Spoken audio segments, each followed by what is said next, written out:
So it's Throwback Thursday, and I just wanted to show you how adorable my little Emma was when she was born. She had one blue eye and one dark brown eye. Now she has a light brown eye and one dark brown eye. Not as cute, but she's still very cute. And, oh, she's just so cute. And these are all, videos that I've never used. They were my personal videos when she was little. Because she was adorable.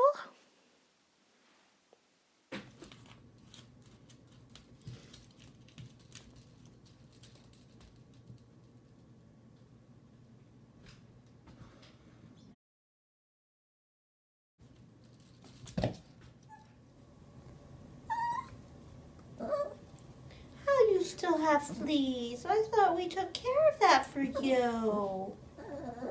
Oh, poor baby. And she's still cute, but here is what she looks like now.